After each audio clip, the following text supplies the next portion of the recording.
나는 지금도 망치부인 무슨 모바일로 검색하면 1심 패소라는 글이 제일 먼저 올라와. 그 글 봐봐. 그 글이 왜 패소된 줄 알아? 국정원 직원 좌익 교수가 국정원 직원이란 증거가 없어서 그래서 원고 패소래. 야, 저 국정원 직원 재판받고 있잖아. 1심 재판부에서 내가 그래서 지금 소송비 또 들어가. 왜 들어가냐? 1심 재판부에서 너무 빨리 재판을 끝내버린 거야. 그래서 우리가 또 소송비를 또 추가로 내고 추가 소송을 또 들어가야 돼. 내가 아프리카에서 별풍선 벌어갖고 소송비로 다 내고 있어. 그래도 고맙지. 별풍선 벌어서 소송비 할 수 있어서. 후원해주신 여러분 진심으로 감사드립니다. 1심 재판의 항소심이기 때문에 추가로 증명된 범죄에 대해서 추가로 증명된 범죄들에 대해서 우리가 항소심에선 싸울 수가 없는 거야. 그래서 다시 재판을 걸고 그 두 개를 병합시키는 방법으로 가야 된다는 거예요. 소송비 또 들어. 뭐 집을 팔아서라도 이 소송은 끝까지 할 거야. 어떡하겠니? 너네는 국민 세금으로 국민들한테 악착같이 혈세 걷어서 그 돈으로 너네는 변호사 사고 그 돈으로 너네들은 재판 치러도 나는 그런 돈이 없으니 어떡하겠어. 국민 세금 한 푼도 내가 못 받는 처지에 우리 시청자들이 보내준 별풍선으로 소송해야지. 그 별풍선 못 낸다고 그 미안하다 소리는 하지 마세요. 안 내셔도 됩니다.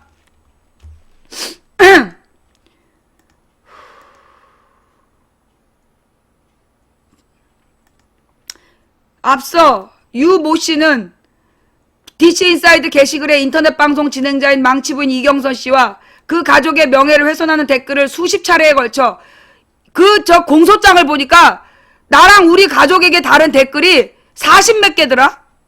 난 11개밖에 몰랐어. 내가 13년에 한 게 11개였고 그래서 나 11개로 고소를 했단 말이야.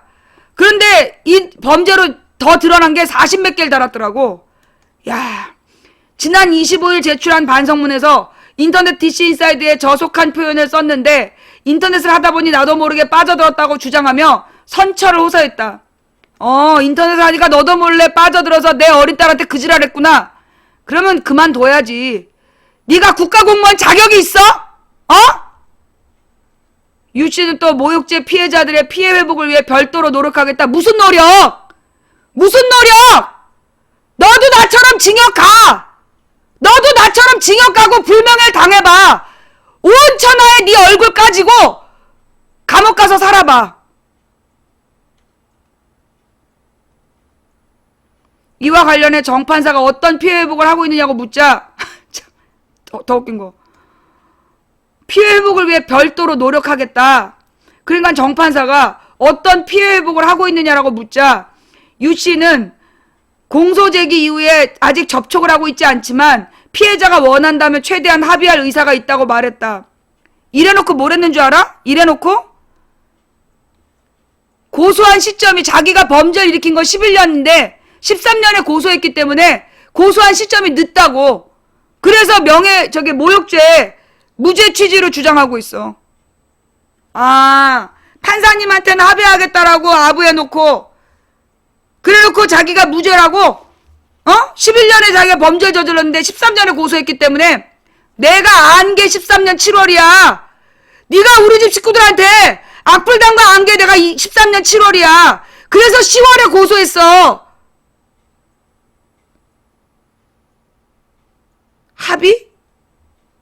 그래 합의해 줄게. 박근혜 물러나고 너네 국정원 해체. 그럼 합의해 줄게. 나 합의 조건 박근혜 사퇴. 그 국정원 댓글 범죄로 당선돼놓고 국정원 댓글 없다라고 거짓말해서 당선된 박근혜가 사퇴하고 너네 국정원 해체하면 합의해 줄게. 됐어?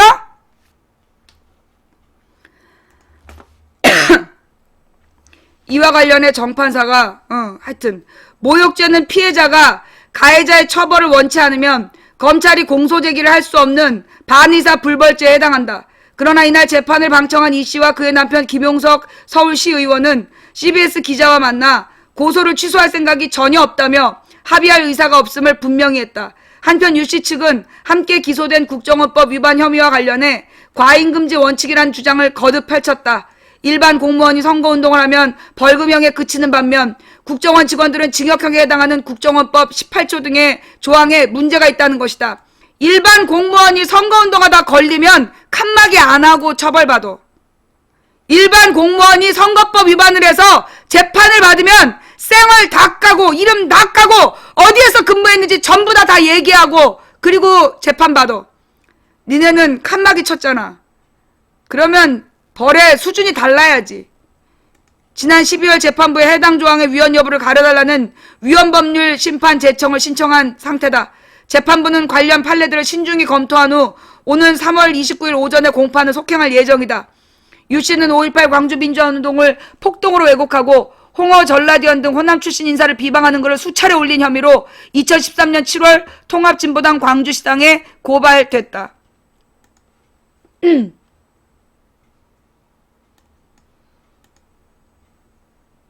기사가 또 났어.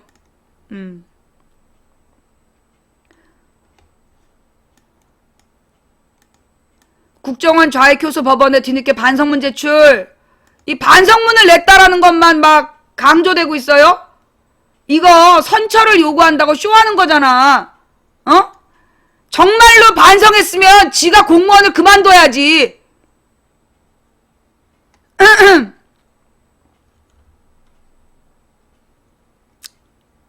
뭐 똑같은 얘기는 넘어가고. 정판사는 그러면서 피고인이 모욕죄에 대해 별도의 피해를 회복하겠다고 하는데 모욕죄는 취하하면 공소기각이 가능하다며 피해자와 합의를 위해 노력을 해달라고 말했다. 좌익 교수는 2011년부터 12년 호남과 야당을 비하하는 악성 인터넷 댓글을 3,000건 넘게 남겼으며 검찰은 이 중 문재인 후보 부분과 닉네임 망치부인으로 알려진 여성 인터넷 방송인 가족에 대한 부분을 기소했다.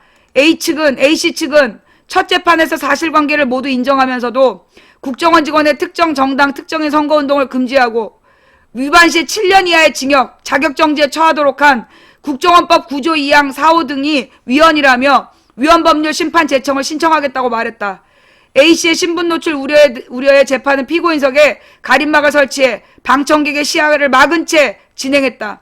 가림막 접힌 부분 사이로 보인 A씨는 10여 분의 재판 내내 말없이 고개를 숙인 채 앉아 있었다. 이 사람은 봤나봐. 연합뉴스가 여기 딱 자리를 하고 있어가지고 못 봤구나. 이거 오마이뉴스 아니었어요?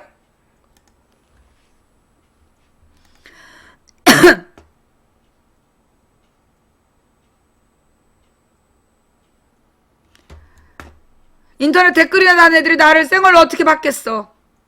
자, 좌우지간. 국정원 이 좌익 교수는요. 예, 잠깐만요. 우리 진선미 의원님 쪽에서 연락이 왔는데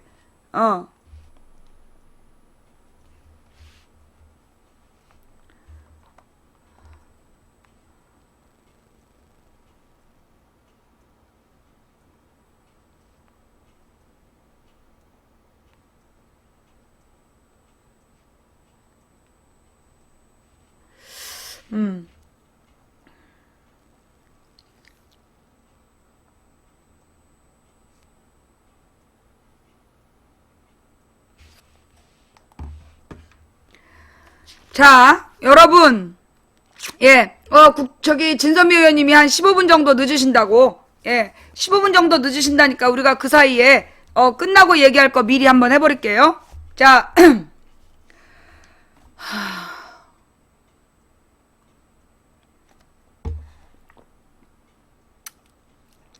릴렉스.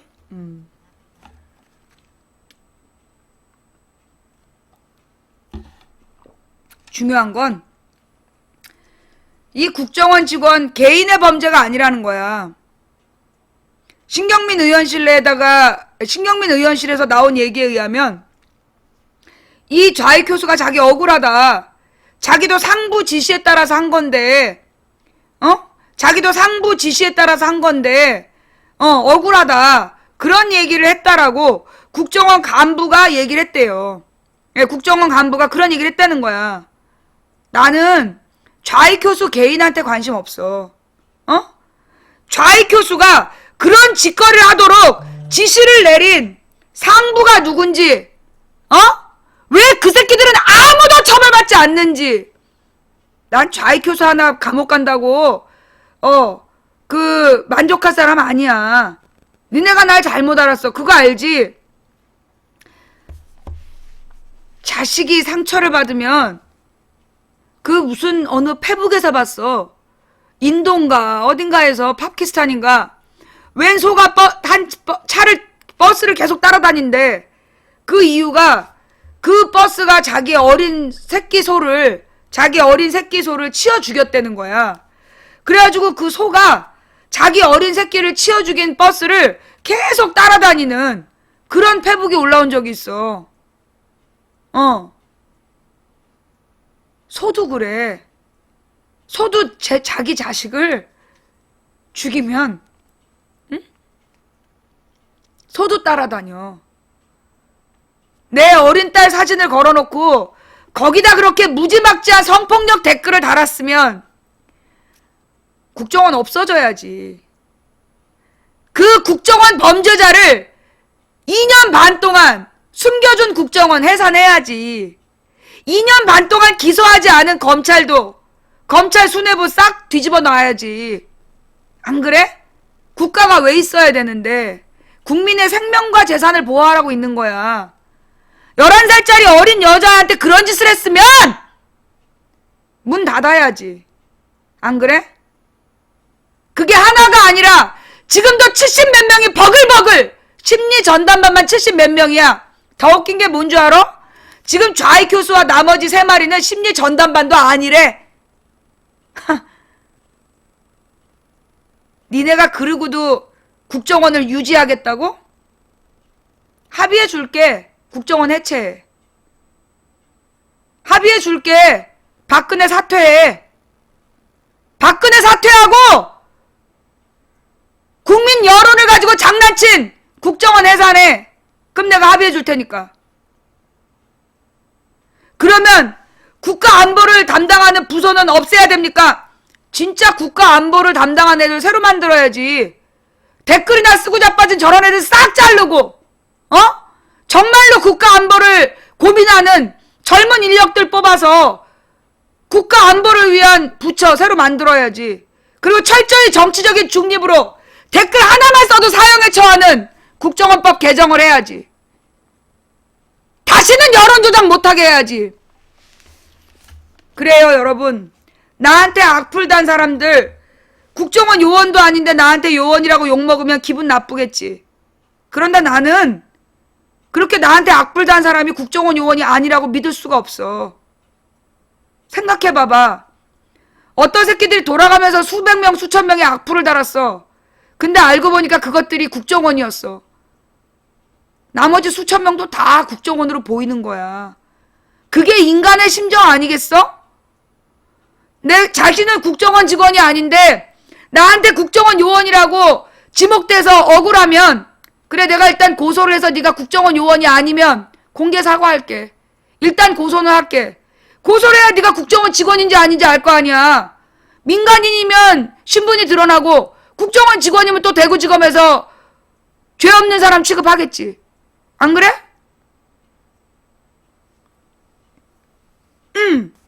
자, 다음 이야기로 넘어갈게요.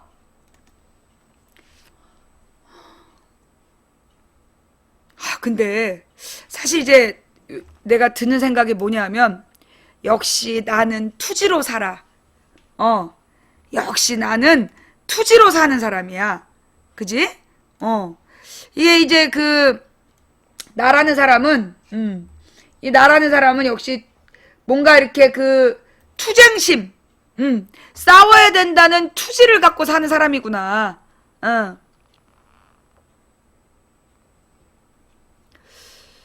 있어보자.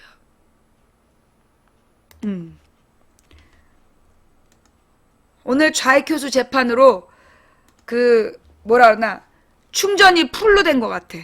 그지? 나 이렇게 좌익 교수 재판 갔다 온 다음에 충전이 풀로 된 것 같아. 그지? 자, 우리 녹화 끊고, 예.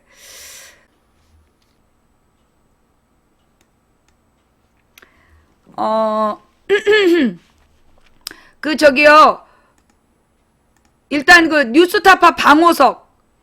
뉴스타파의 방호석 부분 좀, 걔 지금 사퇴하겠다고 의사를 밝혔다는 거죠? 예. 지금 뉴스타파의 방호석이 그 사퇴하겠다라고 의견을 밝혔다고 그러는데, 그 관련 뉴스, 나 이상, 이거 봐. 트름을 참았더니.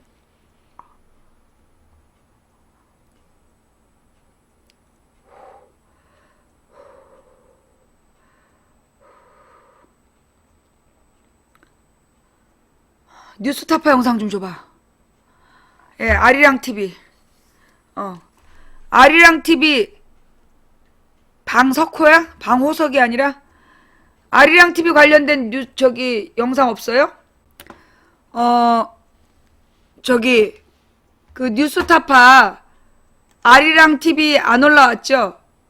예. 뉴스타파 아리랑 TV 영상은 안 올라온 거죠, 아직? 예. 그러면 넘어가서 다음 주제로 갈게요. 예.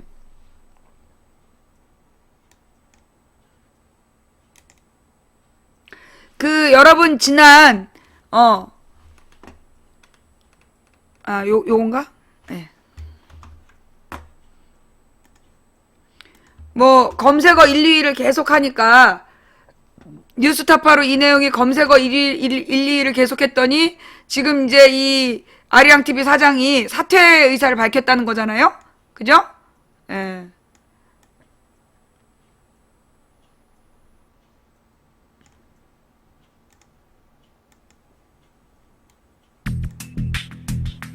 지난달 중순 뉴스타파 사무실에 발신인이 적혀있지 않은 우편물 하나가 왔습니다. 그 안에는 아리랑TV 방석호 사장의 부적절한 해외 출장 등 개인 비리 의혹을 폭로하는 편지와 이를 뒷받침하는 아리랑TV의 내부 문서가 들어있었습니다. 방석호 사장은 법대 교수 출신으로 이명박 정부 시절 여당 추천 KBS 이사직을 거쳐 정보통신정책연구원장을 지낸 방송계의 대표적인 뉴라이트 인사입니다. 2014년 아리랑TV 사장 선임 시에는 낙하산 논란이 일기도 했습니다. 당 사장에 대한 제보가 사실인지 뉴스타파가 검증해봤습니다. 지난해 9월 24일 아리랑TV 방석호 사장은 미국 뉴욕으로 출장을 떠났습니다. 당 사장이 도착하자마자 찾은 곳은 뉴욕 메디슨가의 한 캐비어 전문점. 이곳의 코스 요리는 1인당 10만원에서 50만원 선입니다. 당 사장은 이곳에서 법인카드로 113만원을 결제했습니다. 뉴욕 한국문화원 직원 5명과 식사를 하면서 업무 협의를 했다는 겁니다. 그러나 뉴스타파 확인 결과 사실이 아니었습니다. 저희는 없었던 걸로 알고 있어서요. 그럼 다른 분들이 혹시 같이 하신 것일 수도 있지 않을까요? 여기 사실 몇 분이 안 계시거든요. 되게 작은 기관이라 그런 일은 제가 알기로는 네. 뉴욕 시내 3번가에 위치한 고급 스테이크 전문점. 당 사장이 이곳에서 결제한 금액은 63만원. UN 한국대표부의 대사를 포함해 3명이 업무 협의를 했다고 합니다. 역시 사실이 아니었습니다. 전혀 사실이 아니네요, 그러면 내용이요. 네, 그렇습니다. 네네. 그럼 대사님께서도 문의사항을 아시고 지금 확인을 해주신 거죠? 뭐 본인 일정이신데 당연히 네네. 당 사장은 대체 누구와 회사 돈으로 수십만원 어치의 식사를 한 걸까요? 당 사장의 미국 출장 기간 중인 9월 27일 당 사장의 딸이 인스타그램에 올린 사진입니다. 뉴욕의 상징 가운데 하나인 조지 워싱턴 달입니다. 기분 좋은 드라이브. 우리 가족의 추석 나들이라는 설명도 덧붙였습니다. 당 사장의 딸이 다음날 올린 사진. 뉴욕 브로드웨이에서 뮤지컬을 봤다는 내용입니다. 그리고 같은 날 올린 또 다른 사진에는 뉴욕을 배경으로 당 사장과 딸이 함께 있는 모습이 찍혀 있습니다. 아빠 출장을 따라오는 껌딱지 민폐딸이라는 설명도 붙어 있습니다. 진짜 당 사장이 제출한 영수증 가운데는 뉴욕에서 1시간 거리 떨어진 유명 아울렛 안의 식당에서 식사를 한 영수증도 있었습니다. 이 아울렛은 에휴. 외국 관광객들이 선호하는 쇼핑 명소로 알려진 곳입니다. 당 사장은 회사 돈으로 하루 50만 원이 넘는 방에 숙박을 했고 기사가 포함된 최고급 승용차를 하루 70만 원에 빌리기도 했습니다. 법인카드를 쓴 것과는 별도로 일비와 식비 150만 원을 받아 챙겼습니다. 당 사장은 5월에도 일주일 동안 뉴욕 출장을 다녀왔습니다. 특이한 것은 어떤 수행원도 없이 사장 혼자 출장을 갔다는 겁니다. 이때도 고급 식당 순례를 빼놓지 않았습니다. 최고급 프랑스 식당에서 95만 원, 최고급 이태리 식당에서 84만 원, 고급 양식당에서 56만 원, 모두 법인카드로 결제했습니다. 누구와 어떤 업무로 함께 식사를 했는지에 대해서는 아무런 설명이나 증빙자료도 제출하지 않았습니다. 하루 50만 원이 넘는 고급 호텔에 머물렀는데 예약 내역을 보면 웬일인지 성인 4명이라고 돼 있습니다. 퀸 사이즈 침대가 2개나 있는 방이었습니다. 그리고 출장 4일차인 5월 8일, 당 사장은 노스캐롤라이나의 한 식당에서 식사를 합니다. 법인카드로 무려 116만 원을 결제했습니다. 이 식당은 당 사장의 뉴욕 숙소에서 자동차로 8시간 이상 걸리는 거리에 있는 곳입니다. 당 사장은 왜 이렇게 먼 곳까지 가서 식사를 한 걸까요? 이 식당은 듀크 대학에서 자동차로 20분 거리밖에 되지 않습니다. 아리랑TV 관계자들에 따르면 당 사장의 아들은 듀크 대학 4학년에 다니고 있었다고 합니다. 그리고 의문의 식사를 한 이틀 뒤인 5월 10일, 듀크 대학의 졸업식이 있었습니다. 뉴스타파는 아리랑TV에 이 같은 의혹들에 대한 공식 질의서를 보냈고 당 사장 개인에게도 여러 차례 연락했지만 응답을 받지 못했습니다. 할 수 없이 직접 당 사장을 찾아갔습니다. 사장님, 뉴스타파 시민보 기자인데요. 몇 번 연락을 드렸는데 응답이 없어서 찾아왔습니다.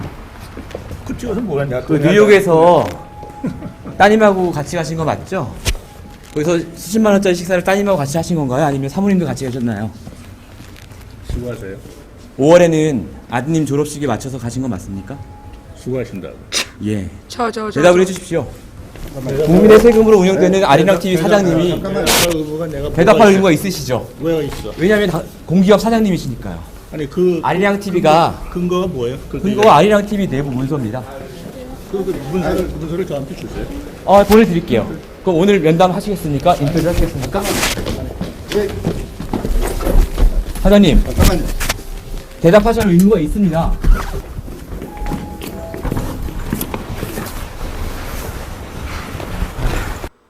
강석호 사장의 요구에 따라 의혹의 근거, 즉 뉴스타파가 제보받은 문건을 보냈지만 역시 아무런 답이 없었습니다. 아리랑TV는 해마다 수십억 원씩 적자를 내면서 기금 700억 원 가운데 600억 원을 소진한 상태. 이대로 간다면 내년에는 회사의 존폐를 고민해야 할 정도로 재정이 어려운 상황입니다. 뉴스타파 시민보입니다.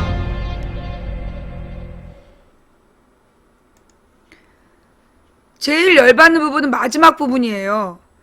이게 아리랑TV가 김대중 대통령 때 생겼던가? 이 아리랑TV가 언제 생겼죠? 내 기억에 김대중 노무현 때 생겼던 것 같은데?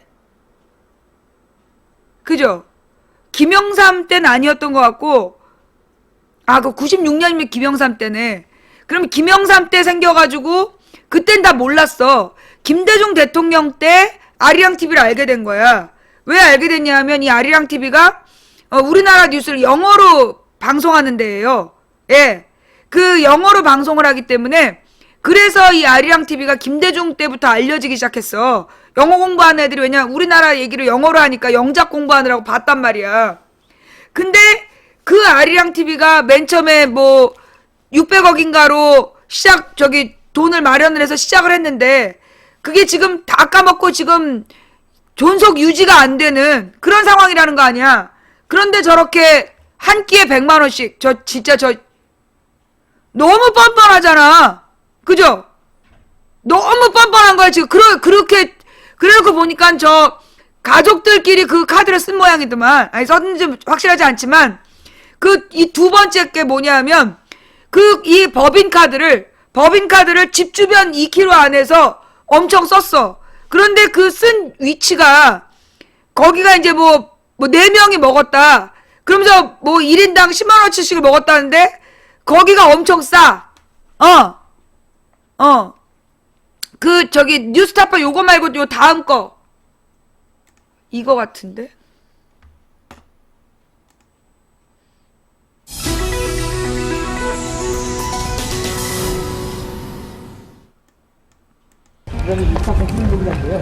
뉴스타파가 보도한 아리랑TV 방석호 사장의 호합한 해외 출장과 이건 가족 사퇴로 동반 끝날 일정. 게 아니라 이거 쓴 돈 전부 많은 다 공기업 토해놓게 사장으로서 해야죠. 부적절한 처신이었다고 비판했습니다. 그러나 이것이 전부가 아니었습니다.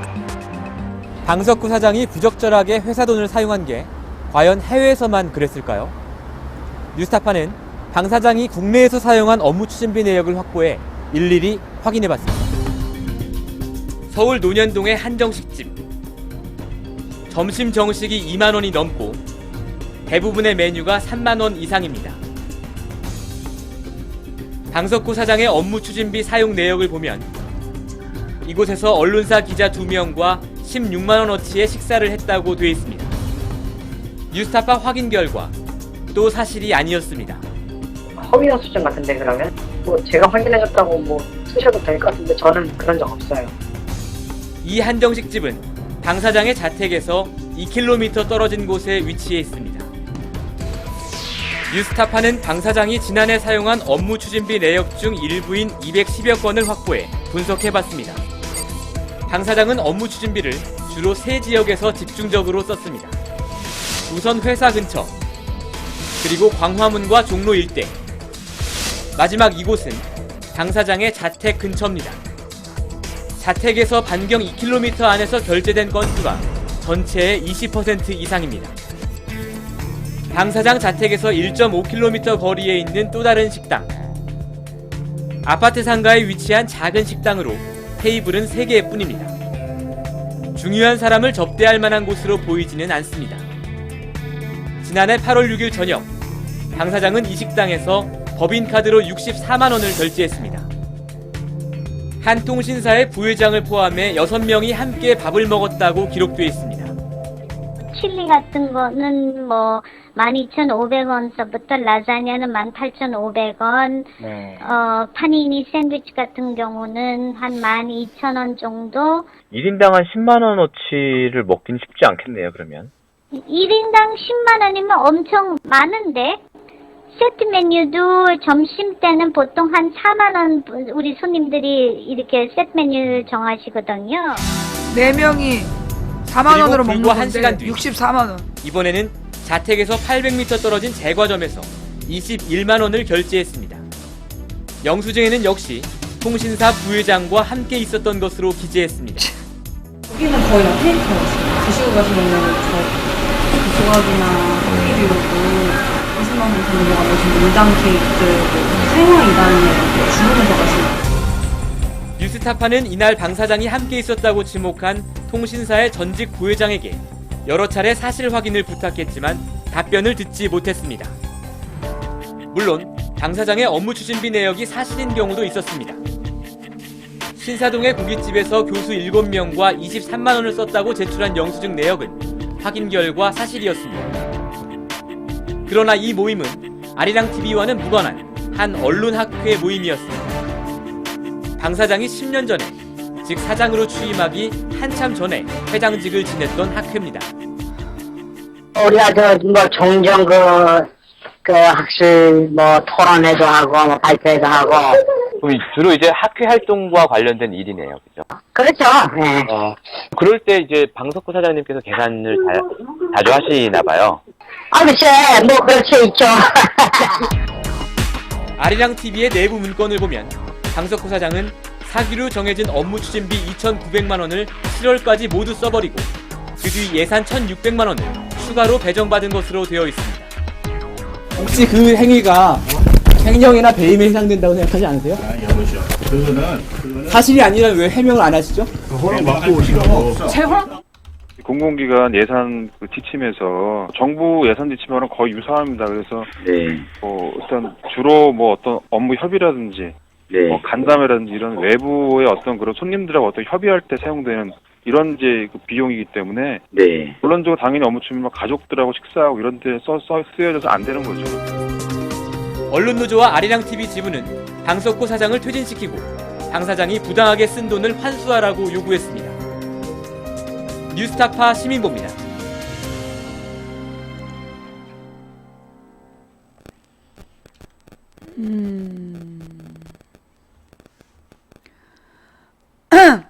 결국 사퇴 의사를 표현했다는 거죠. 예. 이게 박근혜 정부의, 그러니까 나는 이 박근혜 낙하산들, 예. 문화체육부 가족 출장 방석과 아리랑TV 사장 사표 수리했다. 이거 사표 수리로 해결될 문제 아니야. 이거 수사해서 그동안 이 사람이 임기 중에 해먹은 거 전부 다 토해놓게 해야지. 그죠? 임기 중에 해먹은 거 이거 횡령이야, 횡령. 이거 다 토해놓게 해야 되고 법적 처벌해야 돼. 사표 수리로 덮을 생각하지 마라, 너네. 환수 조치하고, 예, 요 환수 조치하고 법적 처벌 받아야지. 횡령죄로 감옥 가야지.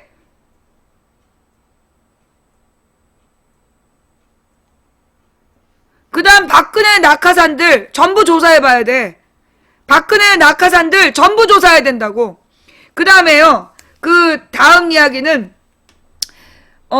갑시다. 이제 우리 진선미 의원님 4시에 오신대요. 4시쯤에 오신다니까 그때까지 좀 기다려 주시고, 예. 자,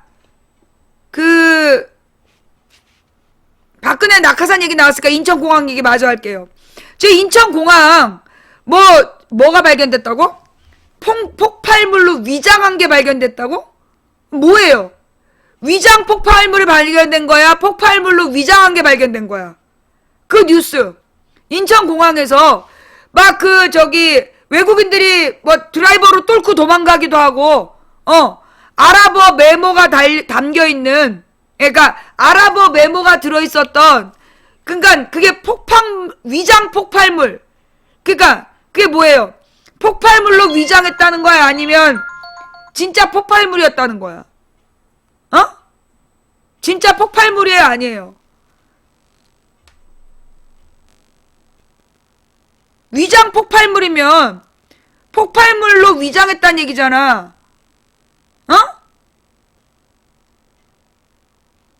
진짜 폭발물이었어? 아니었어? 폭발물이 아니었던 거죠? 브로콜리 바나나 껍데기를 폭발물로 아랍어를 써서 부탄가스? 자, 누굴까? 감은 딱 와? 그지? 테러 방지법을 만들어야 된다고 지랄 연병을 했던 몇 마리의 얼굴이 싹 주마등처럼 지나가잖아. 그지? 누굴까? 감은 딱 와. 딱 느낌이 와, 이거. 이거 테러 방지법 통과시켜달라고 걔 지랄 연병 생쇼를 했던 몇 마리의 얼굴이 주마등처럼 훅 지나가는데, 아유, 우리가 다 알아도 그냥 입 밖에 내면 걔 지랄 연병이 창고라니까. 또 말은 못하고.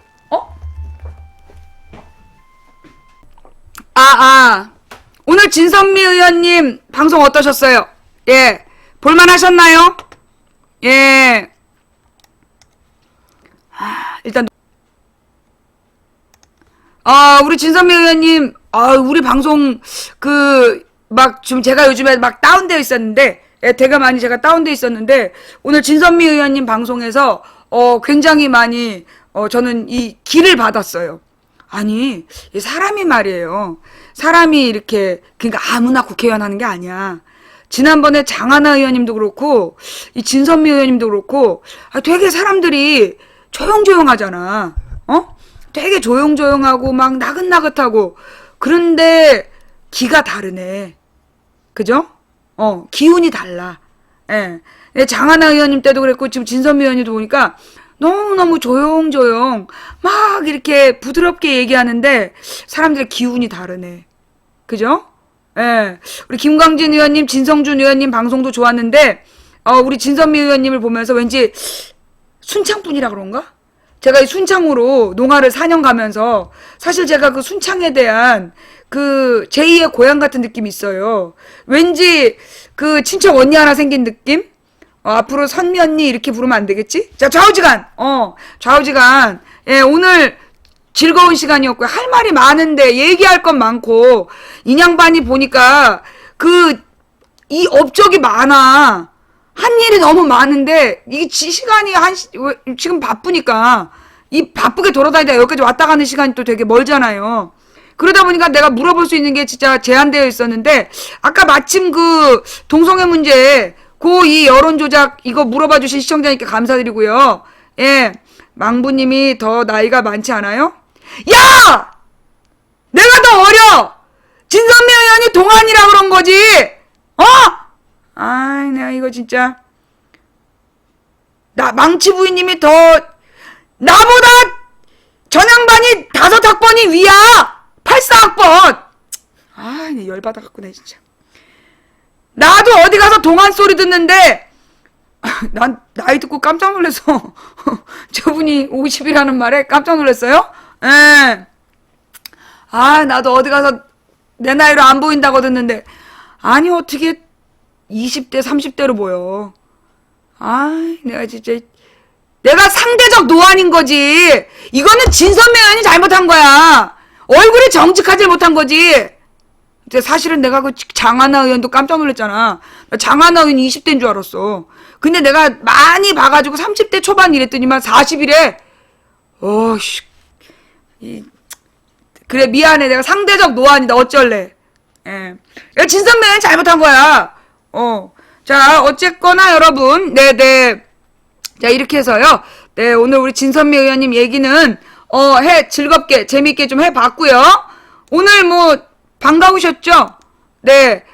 내가 안타까운 게, 이렇게 진선미 의원님이랑 만난다는 얘기를 미리 못했어. 미리 홍보를 못한 게, 이게 만약에 진선미 의원 우리 집에 오신다 그러면, 무슨 공작이 들어갈지 몰라. 예. 저분도 인터넷 팬이 많은 분이라, 저분이 우리 방송에 온다라고 소문이 났으면, 어떤 방해 공작이 있을지 모르기 때문에요. 그래서 제가 온다고 말씀을 못 드렸어요. 예. 그래서, 많이 홍보가 안 됐는데, 정말 죄송합니다. 갑자기 진선미 의원님이 오시는 걸 오늘 알려드려서 대단히 죄송하고요. 만약에 오늘 제가 이 진선미 의원이 오신다 그랬으면 무슨 회의가 잡혔을 수 있어. 진성준 의원이 그랬잖아요. 진성준 의원 온다 그러니까 두 번이나 회의가 잡혔어. 옛날에 이인영 의원이 그랬거든요. 이인영 의원이 온다 그러면 반드시 회의가 잡히는 거야. 이인영 의원이 온다 그러면 반드시 회의가 잡혀. 그러니까 그때 김광진 의원도 그랬던 것 같은데? 예. 그러니까 좀 먹힐 만한 사람이 온다. 만약에 망치부인하고 만나가지고 이게 시너지 효과가 있을 것 같다 그러면 꼭 회의가 잡히더라고. 그래가지고 제가 이제 앞으로는 누가 온다 말 못할 것 같아. 누가 오는지 말을 못하기 때문에 여러분 그렇게 이해해 주세요. 예, 더민주 진선미 아프리카TV 망치부인 방송 출연 화제 그런 뉴스가 났어요? 그 진선미 의원님 우리 방송에 오신 게 뉴스로 났군요. 아니 김광진 의원이랑 진성준 의원님 우리 방송 왔다 가셨는데 왜 망치부인 같은 방송에 왔다 갔냐고 몇 명이 시비 걸었더라? 그들은 누구? 요원. 예. 걔네는 누구야? 요원이야. 예. 내가 요즘에 선거운동을 못하잖아. 선거운동을 못하기 때문에 그냥 노는이 이 잡는 심정으로 요원 사냥이나 다니려고. 국정원 요원들 사냥이나 다니려고. 예. 7급 공무원이니, 이러면서 국정원 요원들이 대단히 뭔가 엄청난 것처럼 드라마나 영화로 생쇼했는데, 국정원 요원 뭐 하는지 알지? 악플 달어. 댓글 테러범들이야. 민간인의 어린 11살짜리 어린애한테 성폭력 댓글 달고, 그게 국정원 요원들 하는 짓거리야. 아까도 내가 얘기했죠? 뒷부분 팟빵에서 제 방송 보시고, 오늘 꼭 다뤄야 될 얘기가 있어. 예, 오늘 꼭 다뤄야 될 얘기가 있으니까, 급하니까, 예, 요거 이거 보고 넘어갈게요. 자, 금요일이었죠? 금요일 날 김종인 위원장이 일요일이었나? 예. 그 광주 5.18 묘역을 방문했습니다. 그 광주 5.18 묘역을 방문할 때 무슨 5.18 자칭 단체가 묘역 참배를 방해하고 막 악플을 달았어요. 자, 근데 이 사람들의 정체가 뭐야? 그 사람들 중에는 한나라당 무슨 부위원장? 예. 한나라당 부위원장 출신인가 그 사람도 있었고, 그 다음에 그 단체가 누구야? 어느 정당을 지지하는 활동가들이 있었다는 거 아니에요? 그죠? 예. 그 관련된, 그 단체로 와가지고, 김종인 위원회 비대위원장의 그 광주 참배를 방해했던 사람의, 예. 그 관련 뉴스 좀 올려주세요. 예. 관련 뉴스. 자, 일단, 5.18 단체, 김종인 참배 방해한 단체에 조치를 취하겠다. 5.18에 대한 최종 판단은 새 단체 대표가 합의해 결정하는 게 관례였다. 이게 무슨 말일까요?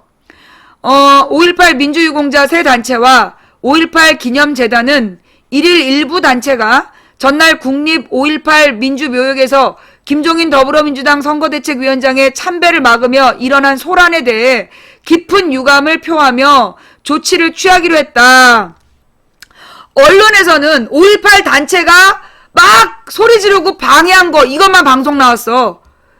지난번에 문재인 대표가 광주 갔을 때 어떤 놈이 딱 X자를 기억나시죠? 대문짝만하게 문재인이 광주 왔다고 X자를 그린 화면만 대대적으로 화면에 나왔어요. 언론이 다 보도를 했어. 근데 알고 보니까 문재인 손에 뭐 먹을 게 들려 있었어. 그게 뭐야? X자표 한 놈이 나타나기 전 막 열화와 같은 환호를 받고 한 사람이 먹을 걸 줘서 그걸 막 먹으려는 순간인데 그때 X자표를 한 놈 하나 그것만 딱 집어가지고 언론에 낸 거예요. 마찬가지로 5.18 공식 단체들은 같이 참배를 갔는데 5.18 공식 단체가 아닌 단체가 항의한 장면만 그것만 또 언론에 낸 거야.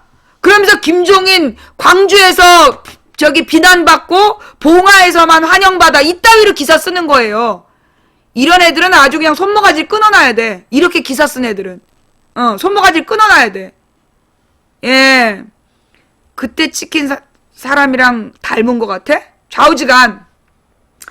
5.18 새 단체와 기념재단은 이날 성명을 통해 5.18 민주유공자 새 단체는 명실공히 5.18 민주유공자를 대표하는 단체로 5.18 민주유공자 유족회, 5.18 민주화운동 부상자회, 5.18 구속 부상자회로 구성돼 있다. 5.18 기념재단은 5.18 희생자들의 기부금과 국민성금, 해외 동포들의 성금으로 94년 설립된 유일한 기념재단이라며 따라서 긴급한 경우에 5.18과 관련한 최종 판단은 5.18 민주유공자 새 단체와 5.18 기념재단의 대표가 합의하여 결정하는 것이 관례였다라고 강조했다. 이들은 이어 김종인 비대위원장의 국보위 전력 관련 앞서 지난 21일 5.18 진압과 학살에 적극적으로 참여한 사람을 제외하고 5.18 민주화운동의 가치에 동의하는 사람에 대해서 대동세상을 지향했던 5.18 정신에 맞게 폭넓게 받아들인다고 발표했음을 상기시킨 뒤 지난달 21일에 이미 1월 21일에 이런 발표를 했었군요. 그리고 31일에 이 김종인 위원장이 갔는데 그걸 갖다가 이제 5.18 몇몇 사람이 시비를 건 거다.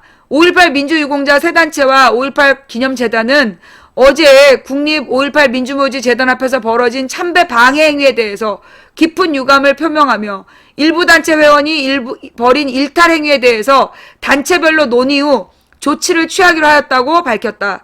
전날 김 위원장의 참배 때 5.18 정신실천연합과 광주 거시기회 회원들은 김 위원장의 참배를 막으며 5.18 단체와 격렬히 언쟁을 벌였고 이에 참배가 20분간 늦춰지기도 했다.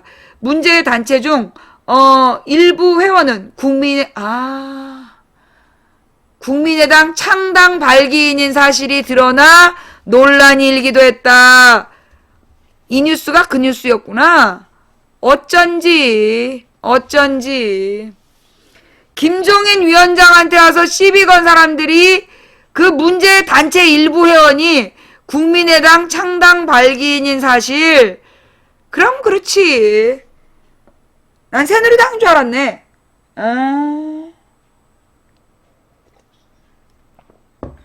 어쩐지. 그러니까 언론에서 대서특필했지. 5.18 중심단체는 같이 참배했어. 근데 얘네들만 언론에 나온 거야. 왜? 언론이 안철수 선거운동 하잖아. 언론이 안철수에게 무조건적 지지를 하잖아. 그러면서 막 엄청 띄워주잖아. 예. 그러니까 이 단체 활동을 생전 듣보잡, 들어보지도 못한 단체를 갖다가 막 띄우면서 5.18 단체다. 김종인 참배 막은 시민단체 간부, 국민의당 참여 논란. 전두환의 훈장을 가슴에 달고 이곳 5.18 묘역을 참배한다는 것은 당신의 양식에 잘못된 것입니다. 아시겠습니까? 오라고 뭐를 눈깔로 뭘 눈깔로 봐요? 당신 나한테 나라고요. 아니 놓치라고. 잠깐만. 아 이거 왜 이래 이거? 대시 너 어디서 손을 대? 살인마 전두환의 앞잡이 김정인이가 오늘 5.18 영령들이 지하에 이 추운 겨울에 묻혀있는 이곳에 거짓과 가면에 탈을 쓰고 참배를 하러 오겠다고 합니다. 처참하게 죽어가신 5.18 영령들 고막 때려. 너는 정부가 광주에서 왔어? 내가 할게. 왜 광주를 이렇게 북돋게 1980년 5월 이 땅에 민주주의를 외치며 왜 초청했는지 말이야. 살인자 앞대부에 초청했어. 5.18 노예는 누구인지 할 수 있는 것이야. 왜 자기들을 모르게? 더 민주당 당원들이구만. 더 민주당 당원들이. 나 박남선이에요. 안다니까. 지금 뭐?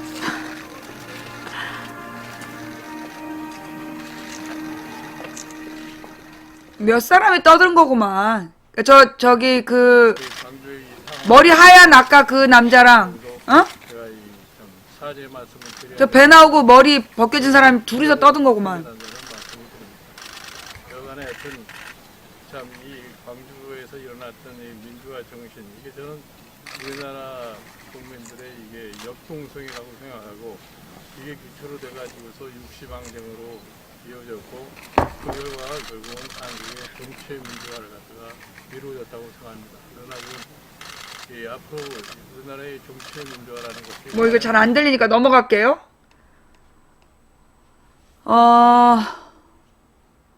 국가보위 비상대책위원회 참여로 논란의 중심에 있는 김종인 더불어민주당 비상대책위원장이 31일 국립 5.18 민주묘지를 참배하기 위해 광주를 찾았으나 재단 앞에서 일부 5.18 단체 구성원들에게 가로막혔다. 5.18 정신 실천연합은 이날 김 위원장보다 먼저 묘역을 찾아 참배를 진행하는 방식으로 김 위원장의 참배를 막았다. 그러면서 국보위 참여로 전두환에게 받은 훈장을 반납하고 나서 참배를 진행하라고 목소리를 높였다. 이 과정에서 더민주 5.18 기념재단 측과 5.18 정신 실천연합 측이 실랑이를 벌였고 약간의 몸싸움이 벌어지기도 했다. 김 위원장은 상황이 정리되기까지 20분을 기다린 뒤에 참배를 진행할 수 있었다. 재단에 향을 피운 후 희생자 묘 앞에 무릎을 꿇기도 한 김 위원장은 5.18 정신 실현연합이 조금 전 저를 향해 이야기한 것도 아주 잘 경청했다며 광주의 상황을 보니 국보위에 참여한 것과 관련해 제가 사죄의 말씀을 드려야 한다는 생각이 저절로 든다고 말했다. 이어 광주에서 일어난 민주화 정신이 60항쟁으로 이어졌고 한국 정치의 민주화를 이뤘다고 생각한다며 지금 민주주의 수준에 만족하지 않고 거룩한 5.18 희생자들의 뜻을 받들어 보다 더 민주주의가 이루어지도록 더 민주화 최선을 다하겠다는 각오를 갖고 있다고 덧붙였다.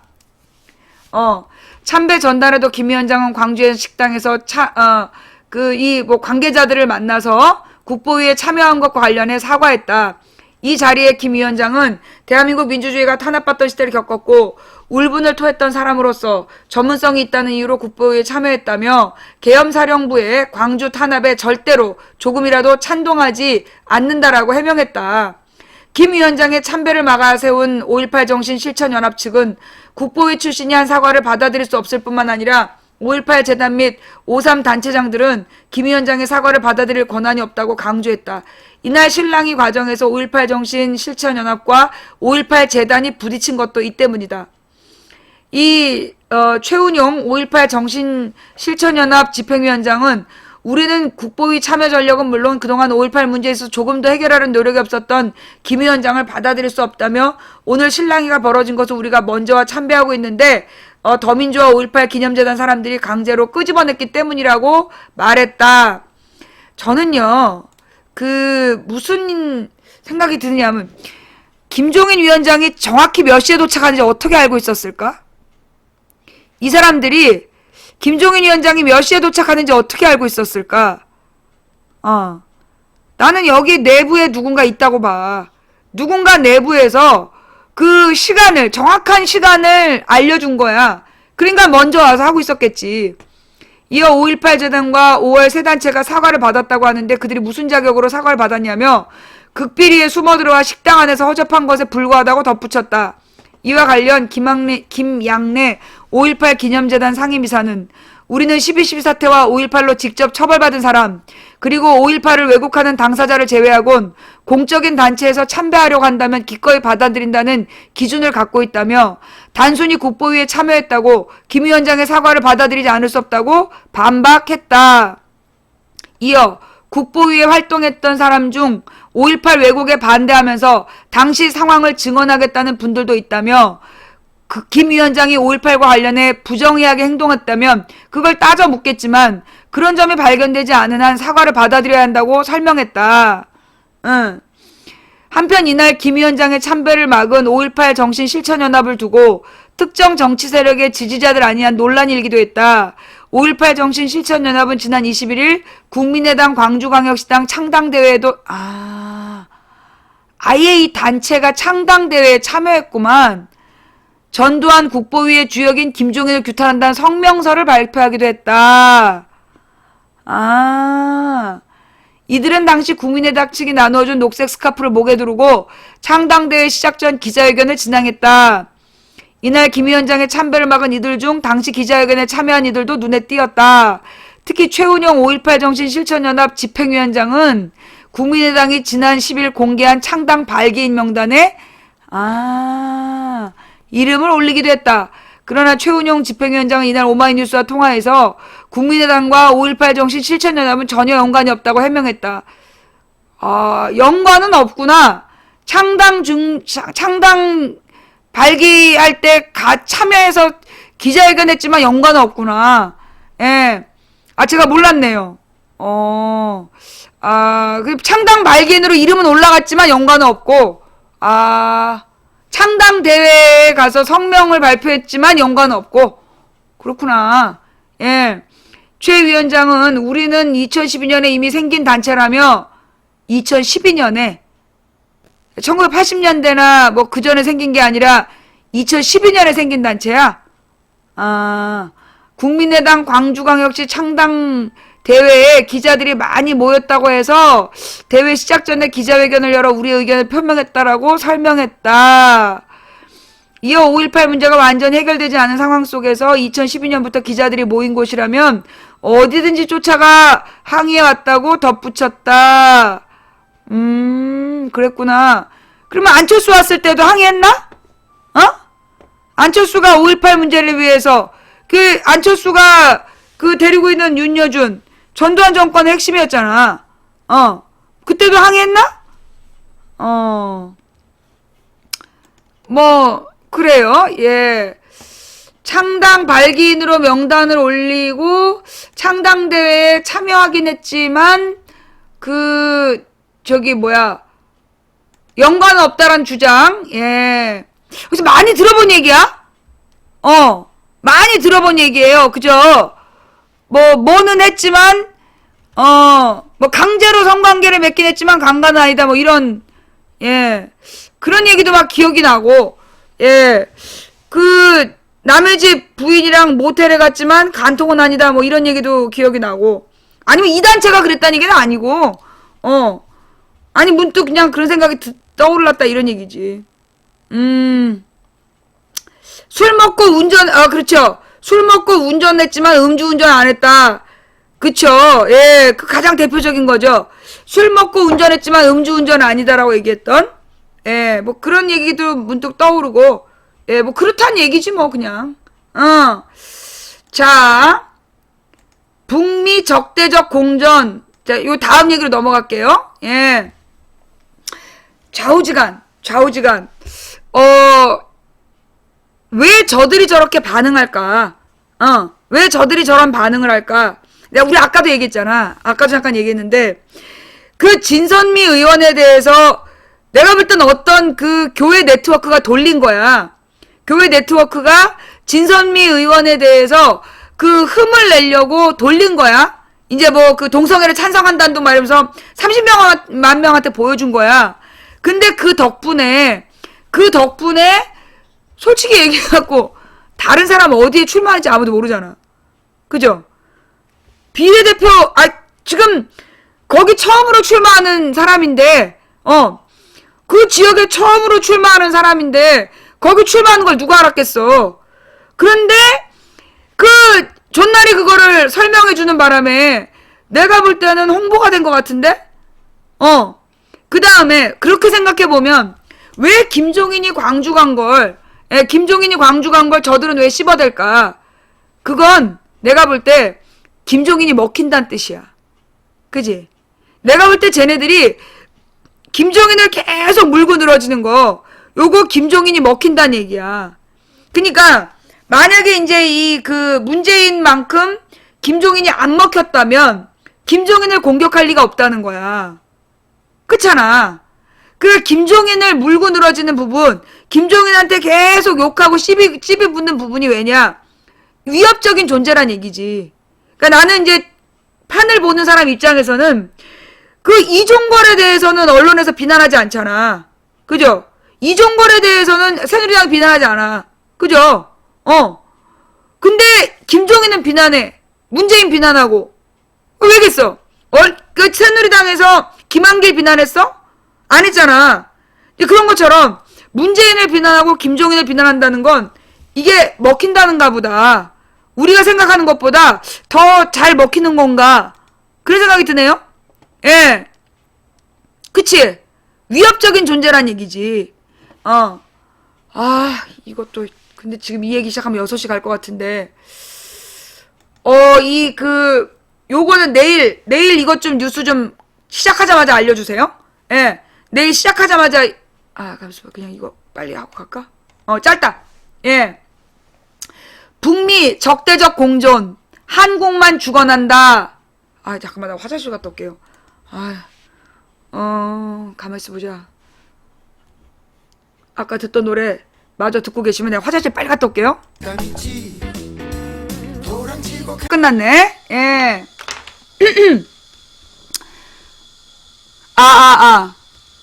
북미 적대적 공존, 한국만 죽어난다. 화장실 갔다 왔어요. 화장실 갔다 왔으니까 6시까지. 예, 6시까지 쭉 달릴게요. 오늘 내가 좌익 교수 재판 갔다 와가지고, 이 뚜껑이, 열을 막 빡 받은 거야. 방금 노래 제목이 뭐냐고요? 일편단심 이뿐이? 예, 진선미 의원님을 위한 노래야? 네, 열이 빡 받은 거야. 그래갖고 지금 막 분노가, 나는 원래 투지로 사는 사람이거든. 투쟁의지로 사는 사람인데, 오늘 그 좌익교수 재판 때문에 투지가 펄펄 끓어. 와, 6시까지 달려봅시다. 자, 북미 적대적 공존. 한국만 죽어난다. 이게 무슨 얘기일까요? 사드. 단순히 안보 문제가 아닌데 경제부처 왜 가만히 있냐. 자, 이 사드 종말 단계 고고도 미사일 방어 체계는 한반도 배치 문제, 그러니까 이 방어 체계의 한반도 배치 문제에 대해 정부 입장이 완전히 달라졌다. 더 이상 3노, 미국 내 결정, 합의 요청, 협상 이 세 가지가 없었다. 결정도, 요청도, 협상도 없었다라고 주장했던 3노 원칙은 없다. 국방부 장관과 대변인은 미국의 협조 요청은 없었다면서도 우리 안보에 도움이 될 것이라는 말을 빼놓지 않는다. 이 말은 현재까지는 협의 요청이 없었지만 미국이 공식 요청을 해오면 환영한다는 뜻과 다르지 않다. 정세현 전 통일부 장관은 2일 방송된 한반도 통일 이야기 속 시원하게 풀어드립니다 라는 팟캐스트가 있나봐요. 여기에서 사드는 박근혜 대통령 임기 중에 배치되는 무기가 아니라며 문제는 한미관계의 특성, 특히 안보 문제란 특성상 다음 정부가 이를 뒤집을 수 없다는 점이라고 지적했다. 그는 지금 국방부 쪽에서는 공식적으로 나오는 얘기를 보면 한미 간의 논의가 상당히 진전된 것 같다면서 박근혜 정부가 북한에 화가 나서 지금 사드 대못을 쳐놓으면 중국의 경제 보복으로 경제가 악화하면서 아무 일도 못하게 될 가능성이 높다고 우려했다. 그러면서 우리는 미국과 중국 사이에서 균형을 잘 잡아야지 한쪽으로만 몰려가면 대단히 위험하다고 덧붙였다. 중국의 관영 환구시보는 사드 배치 문제와 관련해 이미 수차례 한국은 그로 인해 발생하는 대가를 치를 준비를 해야 할 것이라고 경고한 바 있다. 정 전 장관은 또 북한은 사드 배치를 반대하는 중러 편에 서면서 북중러 삼각동맹이 되살아낼 것이라며 사드 하나 때문에 다시 냉전으로 돌아가게 되는 것이라고 진단했다. 근데 이 박근혜는 이 냉전을 좋아하죠. 왜? 이래야 갈라치기가 쉽고 국론이 분열되기 때문에 냉전을 좋아하지. 이 냉전이 아니면 지가 무슨 능력으로 정권 유지를 하겠어요. 그는 이와 함께 중국이 우리에게 경제적 불이익을 줄 게 뻔한데 이 사드 문제에 대해 경제부처는 왜 말을 안 하고 경제 분야 기자들은 왜 관련 기사를 쓰지 않는지 모르겠다고 목소리를 높이기도 했다. 당장 연간 550만 명 규모의 유커, 즉 중국인 그 관광객들이만 줄어도 550만 명이야?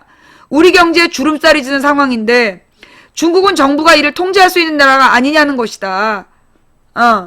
그러면서 정부는 사드 배치 기정사실화로 북한과 중국을 압박하는 것이 북핵 문제 해결에 도움이 된다고 생각하고 있는데 이건 착각이라고 비판했다.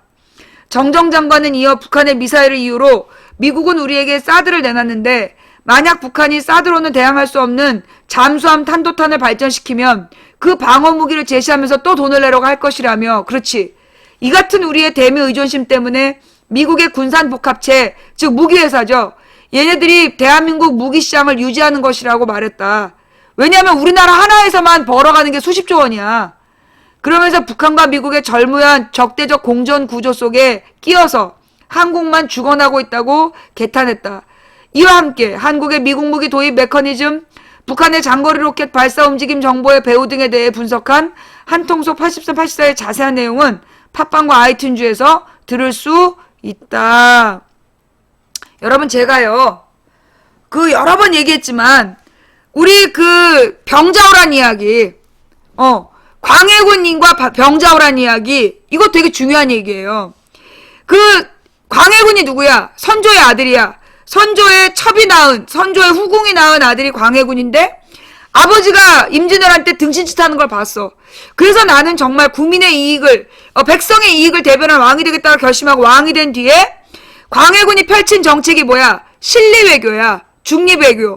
그 당시에 망해가는 명나라와 새로 떠오르는 후금 사이에서 중립을 지킨 거야. 누구 편도 들지 않고. 그랬더니만 이 망해가는 명나라에서 조선 내에 있는 기득권층한테 옛날에 이제 명나라 시절에 서로 이렇게 뇌물 주고받고 그러면서 왕을 괴롭히고 이랬던 새끼들이겠죠? 그때 그 임진왜란 때 명나라에서 지원군이 왔는데 아무 도움이 안 됐잖아. 그 명나라 그 사신들이 이 그 조선의 기득권층, 한마디로 이제 이 조선의 지금으로 치면 새누리당 같은 애들이지, 그런 애들한테 협박을 한 거야. 왜 중립외교냐? 의리를 지켜라. 그래서 어떻게 했어요? 이 조선의 새누리당 같은 애들이 명나라에다가 의리를 지켜야 된다. 명나라는 우리의 우방이다. 그런 주장을 하는 거야. 그래서 광해군을 내쫓고 인조반정이 일어나요. 인조반정이 일어나서 어떻게 됐어? 그 인조가 대놓고 친명 배금 정책, 이 후금을 무시하고 명나라하고만 친하게 지내는 그런 정책을 폈어. 그래서 무슨 일이 발생해요? 병자호란이 발생해요. 그 병자호란이 발생해서 어떤 일이 발생하는 거야? 1년에 몇만 명의 조선 처녀들을 공료로 바쳤어. 처녀만 간 게 아니야. 세댁들도 갔어.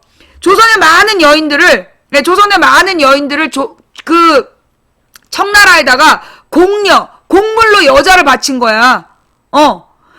공료로 이 여자들을 바치고, 그 결과 어떻게 했어요?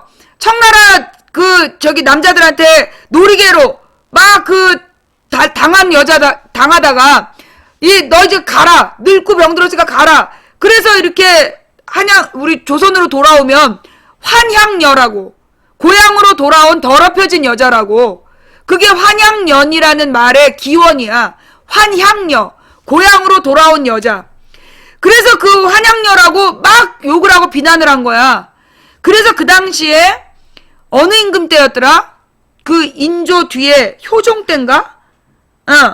효종땐가에 여기 우리 집 앞에 중랑천이라고 있어요.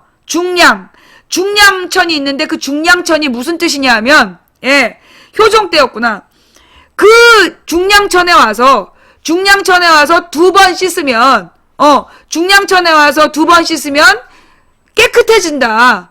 그런 법을 만든 거야.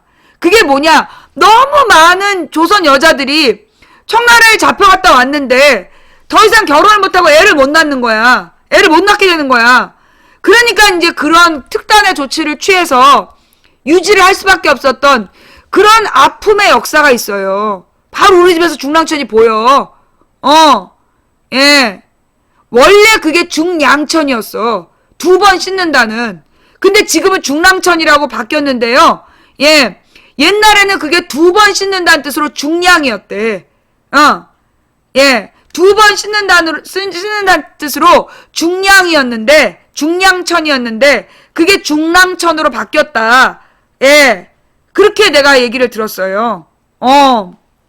그래서 좌우지간, 지금 이 사드 배치 문제는요, 제2의 병자호란이 일어나는 거랑 마찬가지야. 지금 우리 정부에서 미국의 군산복합체한테 로비 받은 새끼들이, 미국의 군수회사에서 로비 받은 씨발놈들이 지금 사드 배치를 약속해주고, 그로 인해서 중국이 열받아가지고 550만 명, 이게 중국은요, 국민을 통제하는 나라예요. 걔네가 뭐라 하냐면, 민주적 사회주의 국가라고 불러. 걔네들이 자기 자신을 민주적 사회주의 국가라고 불러요. 그러니까 지네들은 사회주의 국가라고 보는 거야. 그래 내가 중국 갔잖아. 페북이 안 돼. 중국 사람들 페북 접속이 안 돼. 근데 나는 외국인이니까 걔네들이 검열해갖고 한참 접속하고 몇 바퀴 돈 다음에 검열이 돼. 그러니까 접속이 돼. 그게 중국이야. 철저한 통제 국가예요. 그 통제 국가에서 대만이 독립운동했다고, 대만이 한 개의 중국 운동이 아니라 2개의 중국이라고 주장했다고 대만으로 관광객을 3분의 1을 금지해버렸어.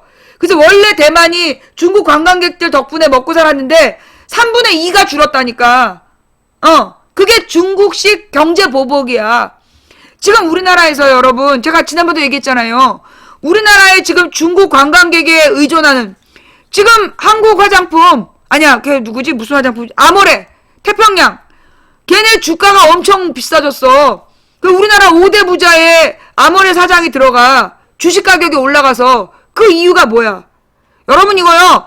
아모레 주식 갖고 있는 사람들, 이거 사드 때문에 여러분이 직격탄 맞는 거예요. 왜냐? 지금 아모레가 왜 갑자기 주식이 올랐냐? 중국에서 사가서 그래.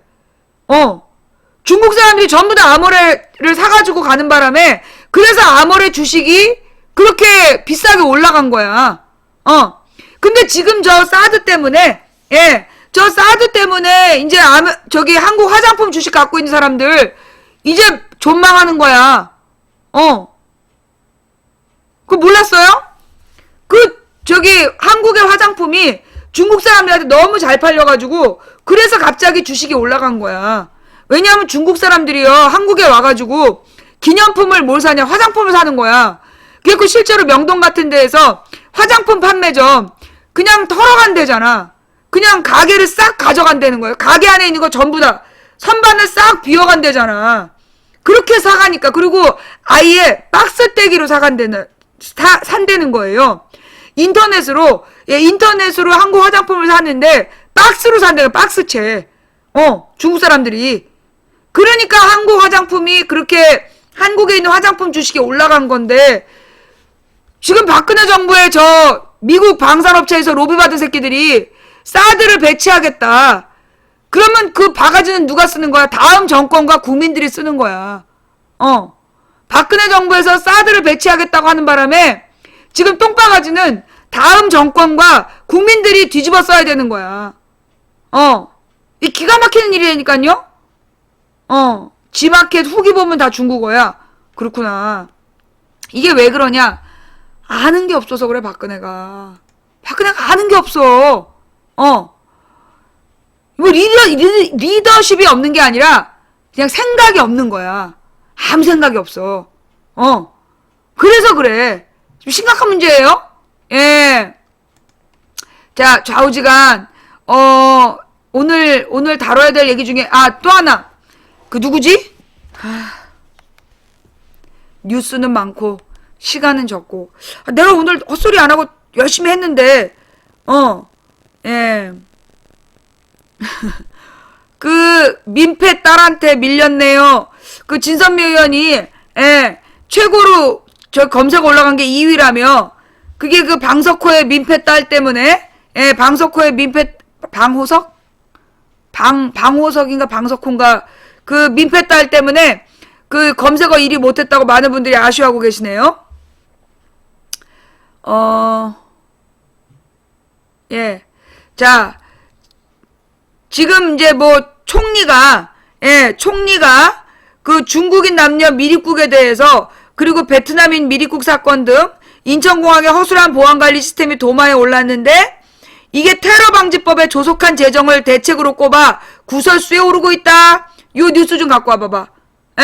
방석호의 딸. 진짜 민폐야. 그러니까 지 딴에는 뉴욕 구경 갔다고 자랑하고 싶었나 보지? 근데 그러니까 그게 지 아버지랑 뉴욕 그 갔다고 자랑하고 싶었나 봐. 그래갖고 막 인스타그램에 올리고 자랑했다가 그냥 아버지 잘랐어. 아버지 실업자를 만들고. 진짜 민폐 딸이야. 예.